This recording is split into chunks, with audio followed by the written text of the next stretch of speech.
Li a, his-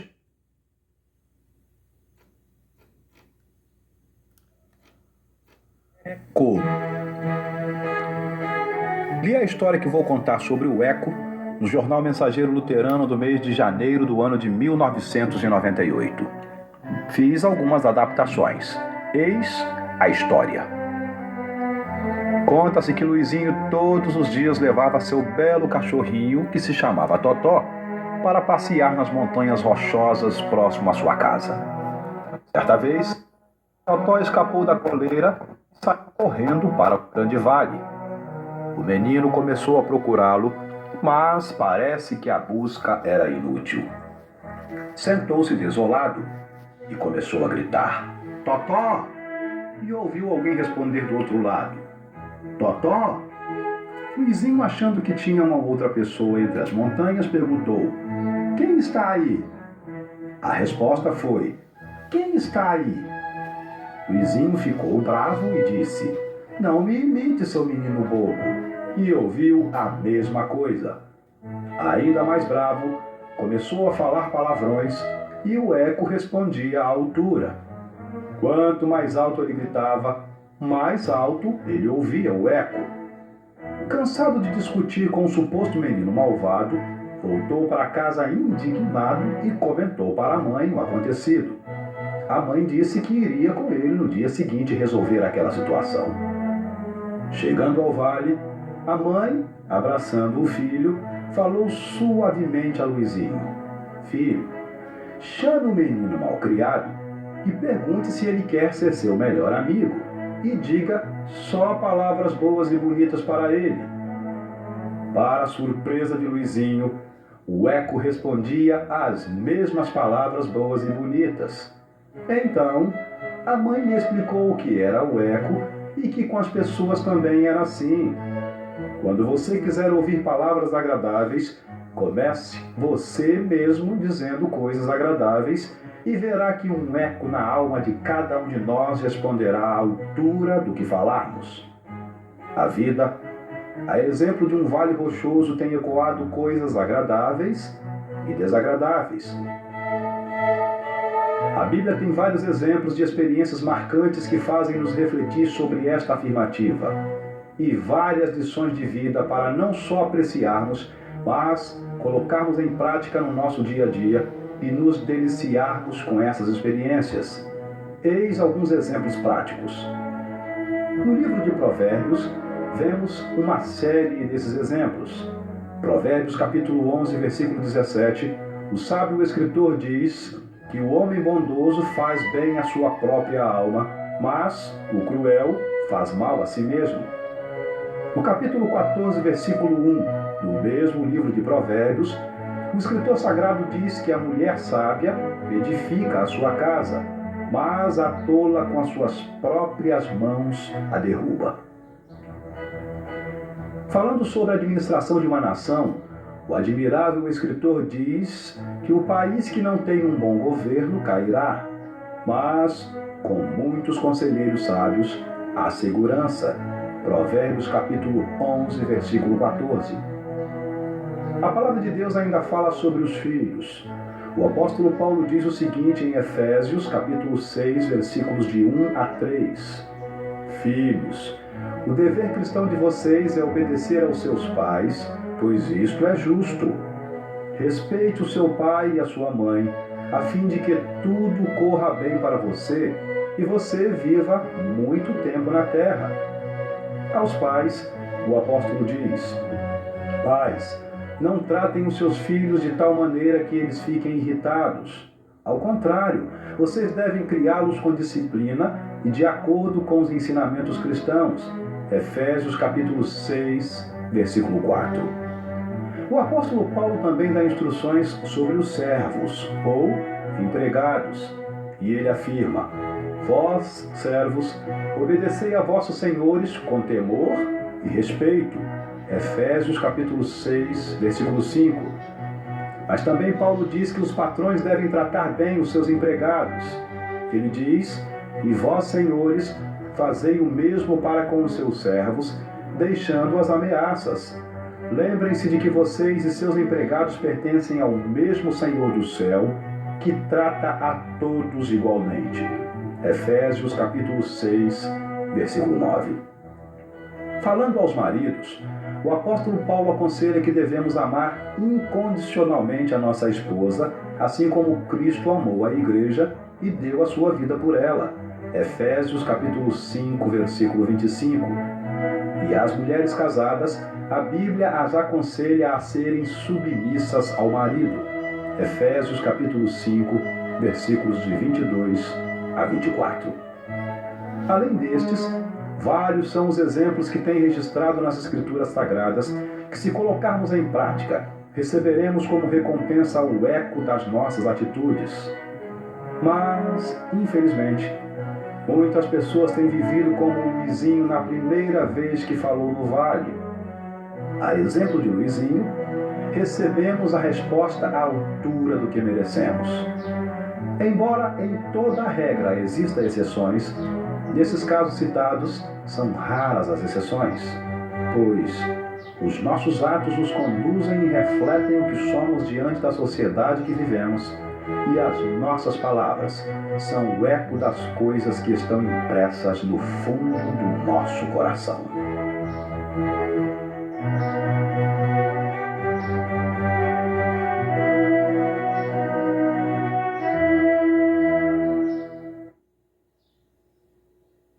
Quem é Deus?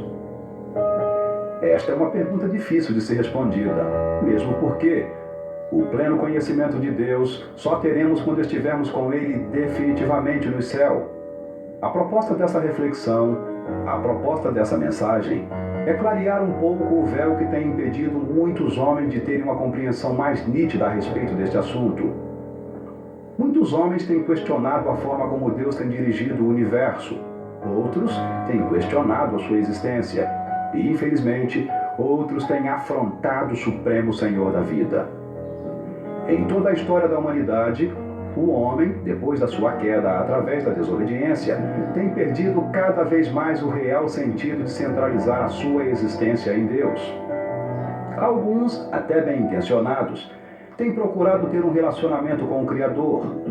Mas, infelizmente, este relacionamento não tem sido da forma como o próprio Deus tem orientado, pois, para se ter um conhecimento maior sobre Deus, precisa-se ler a sua palavra para saber o que Ele quer que se faça.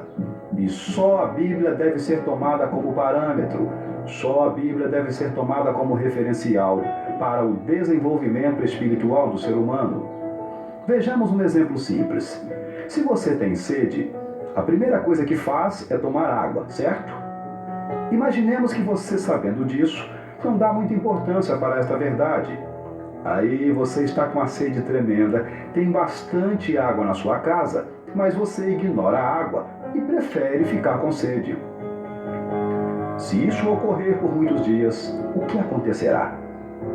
A resposta é clássica e óbvia: você morrerá de sede. Espiritualmente falando, todo homem tem sede de conhecer melhor a Deus. Mas grande parte desses homens tem ignorado a fonte que leva o homem ao conhecimento do Criador, a Bíblia Sagrada. Ela tem a resposta para todos os questionamentos do ser humano. Infelizmente, o homem tem buscado conhecer melhor a Deus através de vários artifícios, mas tem continuado com sede espiritual, embora perto da fonte. Alguém disse certa vez que muitos homens têm procurado conhecer a Deus, assim como 3 cegos quiseram conhecer o elefante. O primeiro segurou casualmente na cauda e concluiu que o elefante era um animal muito delgado e comprido. O segundo cego, apalpando-o do lado, disse que o elefante era semelhante a uma parede. E o terceiro cego passou a mão na cabeça do elefante e julgou arredondado. Começaram depois a comentar a forma do estranho mamífero monstro, dizendo cada qual a verdade conforme o seu conhecimento.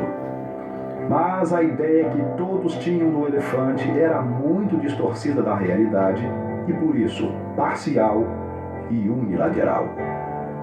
O Dr. Langston teólogo norte-americano, profundo conhecedor da palavra de Deus e muito conceituado na área de teologia, diz em seu livro de Teologia Sistemática que Deus é espírito pessoal, perfeitamente bom, que em santo amor cria, sustenta e dirige tudo.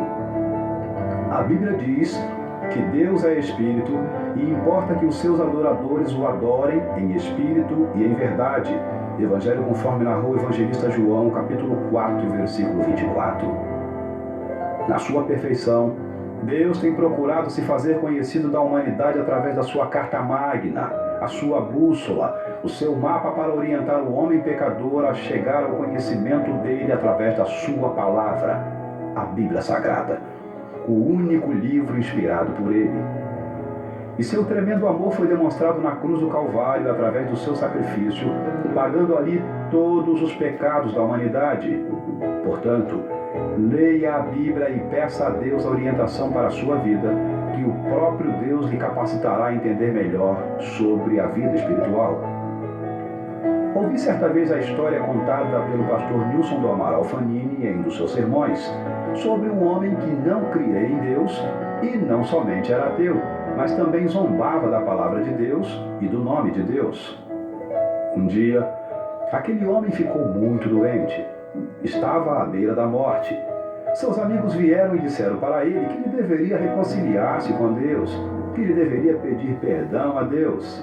Mas ele respondeu: não, continuo como vivi, ateu, descrendo e zombando de Deus. E mais, quando eu morrer, é natural que vocês me enterrem. Eu quero que vocês coloquem no meu túmulo uma lápide de cimento com o seguinte dizer: aqui nem Deus entra, e cerquem-na com uma grade de ferro. Então, após a morte daquele homem, os seus amigos satisfizeram o seu desejo.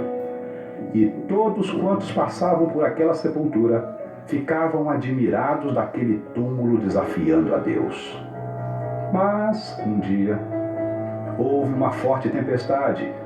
Os relâmpagos riscavam o céu de forma espetacular. De repente, ouviu-se um grande estrondo e naquela hora um raio certeiro abriu aquele túmulo em duas partes. No dia seguinte, um pássaro deixou cair uma pequena semente. Dali cresceu uma grande árvore e à medida que o caule engrossava, arrebentavam aquele túmulo.